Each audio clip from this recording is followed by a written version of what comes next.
The man who opened fire on an outdoor concert in Las Vegas on October 1st was a dead soul, a moral nihilist, a post-Christian man in a post-Christian age, a monster, writes columnist Patrick J. Buchanan. Photo of Stephen Paddock from his it. What was his motive? Why did he do it?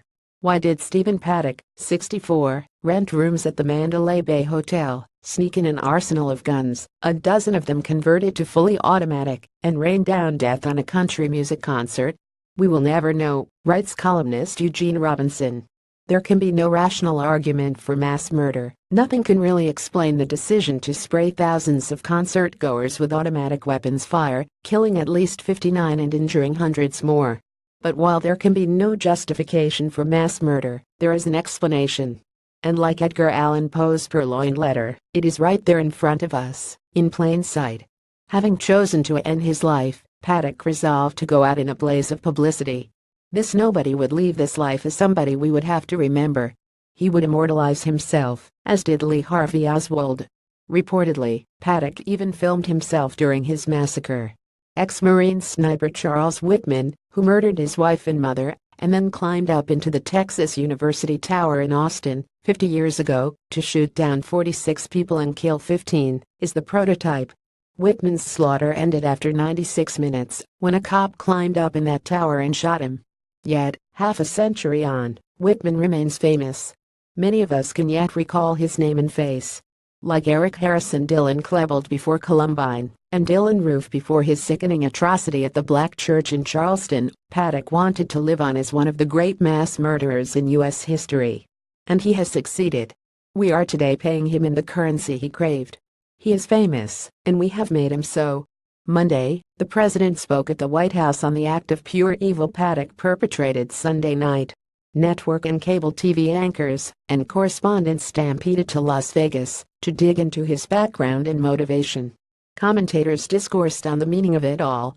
Congress is aflame with demands for gun laws against bump stocks that turn semi-automatic AR-15s and AK-47s to fully automatic. Paddock's deeds pushed Puerto Rico and North Korea out of the headlines. By Wednesday, Trump himself was in Vegas. 5 days later, police and FBI are still searching for the motive. Whatever caused Paddock to conclude that ending his life was preferable to living it is not the crucial question. Suicides are not uncommon in America. About 3 of every 4 are carried out by white males. 121 are committed daily, with gunshot a common method. The real question is what turned Paddock into a psychopath without conscience, or a moral code that would scream to him that what he was planning was pure evil. Unlike ISIS terrorists who believe they are soldiers of Islam doing the will of Allah and will achieve paradise for slaughtering infidels, Stephen Paddock did not believe anything like this. He coolly and patiently plotted mass murder almost for sport. He rented a hotel suite with windows overlooking a coming country music concert, his fighting for it.